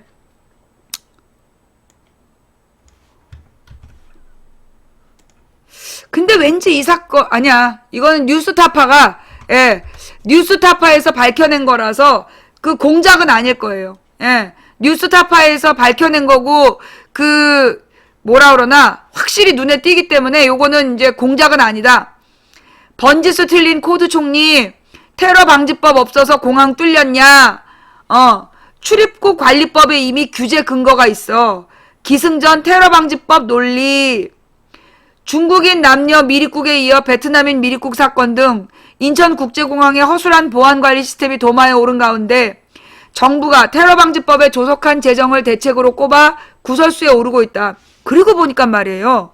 내가 이제 재작년에 유럽, 그러니까는 3년 전에 유럽을 가고 2년 전에 그러니까 이제 13년 겨울에 유럽을 가고 14년 겨울에 미국을 갔잖아. 그러면서 인천공항을 갔는데요. 그때만 돼도 빨간색 모자를 쓴 경찰이 그 특수경찰이잖아. 깜장색 옷 입고 빨간색 모자를 쓴 그런 경찰들이 줄을 지어서 돌아다니면서 그 공안 보안을 책임졌어요. 그죠? 근데 내가 작년 겨울에, 그러니까 작년 12월에 15년 12월에 중국 가려고 가 있을 때 한 번도 못 봤어. 공안 경찰 못 봤어. 진짜. 한 달 전에, 한 달 전이야, 2달 전이죠. 15년 12월에 인천공항에서는 공안 경찰 못 봤어요. 지금 그러니까 공항의 보안이 뚫린 게 맞아. 박근혜 정부 들어서서. 박근혜 정부 들어서서 공항의 보안이 체계가 망가진 건 맞는 것 같아요. 자, 허술한 미립국 관리의 책임을 마치 법에 부재 있는 것처럼 상황을 호도하면서 논란의 한가운데 있는 테러방지법의 입법을 밀어붙이려 한다는 비판이다. 황교안 국무총리는 지난달 31일 관계부처 장관회의를 소집해서 인천공항 미립국 사건을 거론한 뒤 테러방지법의 조속한 입법을 촉구했다. 황 총리는 이 자리에서 미립국한 사람들이 테러범이었다면 큰 불행이 생길 수도 있었다며 국회는 테러방지법을 최대한 빨리 통과시켜달라고 요구했다. 이어 불행하게도 우리나라에는 제대로 된 테러방지법이 없다. 사실상 국민보호를 위한 대테러 수단이 없는 법적 공백 상태라고 해도 과언이 아니다라며 미립국 사태를 막기 위한 대안으로 테러방지법을 적극 부각했다. 그러나 거짓말이죠. 대테러 비상대책위원회라는 법적 근거가 있는데 박근혜 정부 들어서서 한 번도 모임을 안 했다며. 그러나 전문가들 사이에서 정부가 미립국 사건을 아전인수격으로 해석해 사안의 본질을 외면하고 있다는 지적이 적지 않다. 무엇보다 법이 미비하기 때문에 테러방지법을 입법해야 된다는 주장에 허점이 있다. 황 총리가 언급한 테러방지법안은 새누리당 의원들이 지난해 발의한 국민보호와 공공안전을 위한 테러방지 법안으로 이 법안 16조와 26조는 각각 테러 용의자의 출입국을 제한하도록 하는 내용을 담고 있다. 그러나 이 같은 정도의 출입국 규제는 현행 출입국관리법에도 이미 명시되어 있다. 출입국관리법 제4조는 대한민국의 이익이나 공공의 안전 또는 경제 질서를 해칠 우려가 있을 경우 출국을 금지할 수 있다고 규정하고 있다. 현행 출입국관리법에도 이미 명시되어 있다. 출입국관리법 제4조 대한민국의 이익이나 공공의 안전 또는 경제 질서를 해칠 우려가 있을 경우 출국이에요. 출입국이에요. 출입국을 금지할 수 있다라고 규정하고 있다. 또 같은 법 11조는 대한민국의 이익이나 공공의 안전을 해치는 행동을 할 염려가 있다고 인정할 만한 상당한 이유가 있는 사람은 입국을 10조, 그러니까 4조가 출국을 금지한다. 11조는 입국을 금지한다. 라고 되어 있다. 테러방지법이 아니더라도 이번 미립국과 같은 사건은 물론 공공의 안정을 해칠 우려가 있다고 판단할 경우 출입국을 규제할 수 있는 법이 이미 있다는 것이다. 더구나 이번 미립국 사건의 원인은 보안경비 근무자들의 부실 배치. 지금 비용을 절감한다고 인천공항공사에 비용 절감한다고 근무자들을 부실하게 배치하고 턱없이 부족한 관리 예산, 그 다음에 공항 수장의 낙하산 인사, 즉 이번 지금 김석기라고 가장 최근까지 인천공항 사장이 자기 국회의원 출마한다고 그냥 사표 쓰고 나가버렸어. 박근혜 낙하산 김석기가 총선 출마한다고 그러면서 그냥 가버렸어. 즉 공항의 사장이 낙하산으로 자꾸 연이어서 계속 내리꽂히니까 그래서 이런 것들이 지금 미립국 사건의 원인인데 이게 전문가들의 대체적인 견해다. 이와 관련해 법조계 관계자는 공항에서 벌어진 이번 일이 테러에 해당하는지 기존의 국가기능으로 할 수 없는 범위인지 판단하지 않은 상태에서 정부가 부풀려서 겁박하는 것으로 보인다고 말했다. 무엇보다 테러방지법 내용이 뭡니까? 무엇보다 테러방지법 내용이 뭐야? 도감청하겠다는 거야. 공개적으로 감청하겠다고. 지금 인천공항에서 미립국한 애들 뭐예요?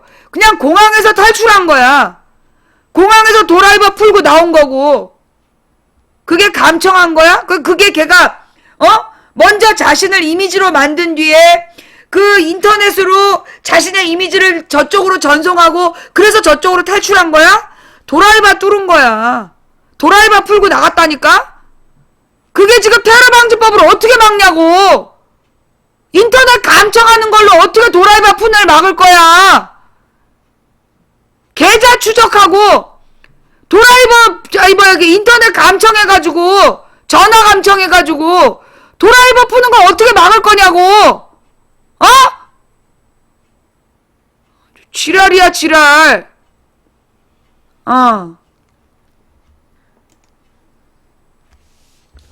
그럼에도 불구하고 정부가 미국 사건을 테러방지법 제정과 연관시키는 데는 박근혜 대통령의 의중을 반영한 것으로 풀이된다. 박 대통령은 지난달 18일 경제활성화 입법 촉구를 위한 천만 서명운동을 나서면서 테러방지법안의 미비로 국제적인 정보 공유를 할 수 없다며 이건 정말 말이 되지 않는 일이라고 목소리를 높였다. 그러자 법무부 장관이 같은 달 24일 민주노총 총파업 관련해서 담화문을 발표하면서 대내외적인 안보 위기 속에서 우리나라는 테러방지법도 없어 정보 수집조차 하지 못하고 있다고 말하기도 했다. 이 말이 마저 틀려. 이것도 틀려. 왜? 국정원이 있기 때문에 정보 수집 충분히 할 수 있어요. 지금 국정원이 있기 때문에 정보 수집할 수 있는데 안 하는 거야. 한편 현재 국회에서 계류 중인 테러방지법안 자체에 대해서도 찬반 논란이 그치지 않고 있다. 여당은 국가정보원에 대테러 센터를 마련해 정보 수집권을 부여해야 한다며 소잃고 외양간 고치기식으로 테러를 막을 수 없다는 입장이다. 정보를 다루는 전문가들이 많은 국정원에 정보권을 줘야 급변하는 국제사회의 테러 위협에 대응할 수 있기 때문에 테러방지법 제정은 역량을 키우는 문제라는 것이다. 야, 그래서 국정원에서 김정일 죽는 것도 몰랐대냐? 4차 핵실험하는 것도 몰랐대냐? 정보를 가지고 있어도 해석을 못하는 거 아니야. 차라리 다른 기관에 맡겨. 국정원이 정보를 제대로 다뤘으면 걔네들이 가져도 되는데 김정일이 죽은 것도 북한 방송 보고 알고 4차 핵실험이 있었던 거는 기상청에서 알았다며. 그런 애들한테 테러 방지 맡겨봐봐. 테러 난 다음에 할 거 아니야. 내 말이 마저 틀려. 반면 야당은 국가정보원의 대테러 센터가 마련돼 정보 수집권이 부여되도록 한 부분이 국정원의 무소불위의 권력을 부여할 수 있다며 반발하고 있다. 지난 국정원 대선 개입 사건을 볼 때 국정원을 신뢰할 수 없는데 과거 독재 정권의 중앙정보부 격으로 국정원에게 권한을 주면 그만큼의 민주주의를 위협할 수 있다고 반대하고 있다. 아니 여러분 생각해봐요. 국정원이 해야 될 일이 뭐야? 북한에 대한 정보 수집해야 되지. 국제관계에 대한 정보 수집해야 될 거 아니야. 미국에서 알고 있었던 북한의 4차 실험 국정원이 알고 있어야지. 그래서 우리 정부가 대책을 세우게 했어야지. 그런데 알았어 몰랐어? 몰랐지. 김정일이 죽은 것도 북한의 조선노동 방송 보고 알았다며. 그러면 국정원이 테러 방지를 해봐. 어떻게 되겠어? 테러 일어난 다음에 알 거 아니야. 번번이. 뉴스 보고 알겠지 또. 국정원이 관리하던 세월호가 침몰한 거 뉴스 보고 알았다며. 국정원이 테러방지센터를 가지면 안 되는 이유야. 내가 볼 때 국정원이 테러방지를 하면 안 되는 첫 번째 이유는 국정원이 테러방지를 하게 되면 또 테러 난 다음에 뉴스 보고 알아. 이제까지 그랬잖아. 국정원이 관리하는 세월호 침몰한 거 그거 뉴스 보고 알았다. 김정일이 죽은 거 죽은 다음 북한 방송 보고 알았다. 북한의 4차 핵실험 그거 기상청이 먼저 알았다. 아 씨발. 그러면 테러도 뉴스 보고 할 거 아니야. 그럼 무능한 새끼들한테 무슨 테러 방지 센터를 맡겨. 내 말이 맞아 틀려. 내 말이 맞아 틀려. 망치부인 말이 맞다. 손. 망치부인 말이 맞는 것 같다. 손. 국정원이 테러방지 센터를 가지면 안 되는 이유야. 김정일 죽은 거를 북한 방송 보고 알고 지들이 관리하던 배가 침몰하는 거 뉴스 보고 알고 4차 핵실험 일어난 거는 기상청에서 지진파 분석해서 알았다며. 그런 국정원이 테러방지를 맡아봐. 온 국민이 테러 당한 다음에 뉴스 보고 할 거 아니야. 내 말이 맞지? 두 번째, 국정원이 테러방지 센터라면 안 되는 두 번째 이유. 지금 국정원에서 아주 때로 몰려다니면서 댓글 테러하고 있잖아. 민간인 국민들한테 댓글 테러하는 테러범들이 모여 앉아서 니들이 무슨 테러방지야. 차라리 고양이한테 생선을 맡겨. 생선 훔치러 온 고양이한테 생선 어물전을 맡기라고. 아니 댓글 테러범들한테 무슨 테러 방지를 맡겨. 니네가 테러 방지하고 싶으면 일단 니네 내부에 있는 댓글 테러범 그 심리전단 70몇 마리, 그 다음에 심리전단 말고 있는 김하영과 70몇 마리, 그리고 김하영과 70몇 마리를 제외한 심리전단반이 아닌 국정원 직원들 그거 수십 마리, 그거 일단 처벌해. 몽땅 징역에 보내. 그럼 우리가 믿어줄게. 그럼 우리가 테러방지법 나도 찬성해줄게. 김하영과 70 몇 명의 댓글 테러범들, 그리고 제2, 제3의 좌익 교수들, 그 새끼들 전부 징역에 보내라고. 감옥에 보내면 댓글 하나당 1년씩 해갖고 감옥에 보내. 그러면 니네들 테러 방지하는 거 내가 찬성해줄게. 씨발. 됐냐? 자, 오늘 해야 될 얘기는 이 정도면 다 한 것 같은데? 그죠? 예. 아, 근데 시간이 지금 5시간을 방송했는데도, 5시간을 방송했는데도 모자라네. 그죠? 예. 5시간을 방송했는데도 시간이 모자라. 아유, 그러니까 오늘은 여기까지 하고, 자세한 얘기는 내일 다시 하자고. 오늘은 이제 시간이 없으니까 이 정도에서 끝내고, 자세한 얘기 또 내일 만나서 하자고. 아유, 이거, 바빠가지고 말이야. 시간이 없어가지고. 아유, 내가 그냥, 할 얘기는 많은데 시간이 모자라네. 아우, 그래요. 진짜 미안해요. 예. 아, 오늘 방송 어떠셨어요? 예. 아, 목도 아파. 내가 아까 너무나 화가 나가지고. 근데 내가 이렇게, 사실 말이에요. 내가 이렇게 풀지 않으면, 내가 이렇게 화를 풀지 않으면 화병이 나서 죽을 것 같아. 그죠? 예. 자, 지금까지 도문구 창동사는 불량주부 망치부였습니다. 예. 오늘 시청해주신 모든 분들께 진심으로 감사드립니다. 예, 팟빵도 좀, 팟빵에서 2번 이상 나한테 악플단 애들 캡처 떠서 보내주세요. 예, 잘 쓸게요. 고맙습니다. 여러분이 평상시에 망치부인에게 후원을 못해서 미안했다 싶으신 분들, 게시판이나 포털이나, 예, 이런 데에서 망치부인한테 쌍욕한 애들, 그런 애들 캡처해서 보내주시면 망치부인에게 큰 후원이 되는 거예요. 아셨죠? 그동안 별풍선 못 쏴서 미안해요. 이랬던 분들 별풍선 못 쏴도 돼요. 예, 여러분이 저한테 후원하시는 길, 예, 각종 게시판에서 망치부인 씻고 다니는 새끼들 그거 캡처 떠서 보내주시면 그게 큰 후원이 됩니다. 아시겠죠? 대단히 감사드리면서, 예, 오늘 시청해주신 모든 분들께 진심으로 감사드립니다. 후원해주신, 예, 추천해주신 4,121분께도 감사를 드리고, 끝까지 재밌게 말하고 그냥 튀어버린 380명에게는 녹색 설사의 저주를 퍼부으면서, 그리고 오늘 후원해주신 한 분 한 분 진심으로 감사드립니다. 여러분의 후원으로 망치부인의 그 소송 잘 진행되고 있습니다. 예. 자, 그 다음 각방에서 고생하신 매니저님들 수고하셨고요. 그 다음, 이 방송을 녹화 떠서 유튜브와 팟캐스트에 올려주시는 풍행국님, 그리고 참세상 세월호님, 그리고 여비고님, 진심으로 감사드립니다. 여러분들 그 유튜브나 팟캐스트에서 망치부인 방송을 보시면 꼭 수고하셨다고 한번 남겨주세요. 안 그러면 저것들이 유해 게시물이라고 신고해갖고 내린대요. 여러분이 망치부인의 동영상을 지켜주시기를 부탁드리면서, 오늘 어떠세요? 제가 지금 막 힘이 넘치는 것 같죠? 걱정되죠? 이러다가 또 내일 방송 못한다고 그러면 어떡하지? 걱정되시죠? 걱정하지 마세요. 저는 오늘 넘치는 투지를 안고 돌아왔어요. 예, 넘치는 투지를 안고 돌아와서, 아니, 앞으로 할 일이 생겼잖아. 할 일이 생겼기 때문에, 아유, 이제 이 댓글원 사냥하려면 하루라도 쉴 수가 없네? 팟빵에 올라오는 나의 동영상에다가 악플단 새끼들, 그거 다 신고해서 돈 벌어야 되잖아. 예, 열심히 한번 해볼게요. 예, 열심히 한번 해볼게요. 이 좌익 교수가 판때기 가리고 재판받으면서, 너무 편하게 왔다 가는 거.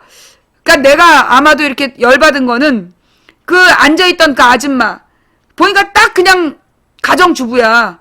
아무 생각 없어 보이는 가정주부인데 그 가정주부가 그 모르는 사람들 앞에서 피고인으로 재판받는 거 보면서 아유, 저 여자도 참 안 됐다. 그런 생각이 들었는데, 아 씨발 좌익교수는 판때기 쳐주더라고. 어찌나 열받는지. 그 여자는 보니까 돈이 없어갖고 신용불량자던데 돈 없는 신용불량자는 얼굴 까고 남 모르는 사람들한테 죄 얼굴 까고 재판받고 있는데 그 남의 집 어린 민간인 딸한테 개소리한 국정원 직원은 판때기로 얼굴 가리고 대우받는 장면에서 꼭지가 돌았어 내가. 그러면서 그 여자를 보면서 왠지 내 생각도 나고 내가 그때 정말 억울하고 그 속상했다 모욕감을 느꼈다 그게 떠오르더라고. 그래서 내가 앞으로 이 국정원 이 요원인지 아닌지 그 전부 다 색출하기로 했어. 두고 봐. 신분이 밝혀지면 민간인이고 신분 못 밝히면 그거 국정원 요원이겠지? 예, 포기하지 않고 계속 저는 저의 길을 가겠습니다. 자, 오늘 함께 해주신 모든 분들께 감사드립니다. 국정원 댓글 테러범들이 사라지는 그날까지 여러분 망치부인과 함께 해주시기를 부탁드립니다. 대한민국의 국가정보원이 정말 국가를 위한 해외 정보 업무에만 매진할 수 있는 그런 날이 올 수 있을까요? 박근혜가 대통령에서 물러나면 그리고 지금의 저 뻔뻔스런 정부 여당이 실권하면 어쩌면 가능한 세상이 올 수도 있겠지요. 그런 날을 꿈꿔봅니다. 그런 게 상식이 통한 합리적인 민주사회 아닐까요? 상식이 통한 합리적인 민주사회가 그게 말이 쉽지. 그래요. 한 사람이 꾸는 꿈은 꿈일 뿐이지만 백인이 꾸고 만인이 꾸면 현실이 된답니다. 된다고 믿든 안 된다고 믿든 당신의 믿음대로 된답니다. 누군가 간절히 소망하면 온 우주가 그의 소망을 위해 움직이기 시작한답니다. 인간의 가치는 그가 품고 있는 희망의 질량에 비례한답니다. 기적이 필요한다면 기적을 만들면서라도 갑시다. 우리가 가는 길은 성공이 보장되고 승리가 눈에 보이는 갈만한 길이라서 가는 게 아니라 가야 할 길이라서 가는 거니까요. 감사합니다. 지금까지 도봉구 창동사는 불량주부 망치부인이었고요. 다음 방송은 내일 낮 2시. 예, 내일 낮 2시에 만나요. 감사합니다. 망치부인이었습니다.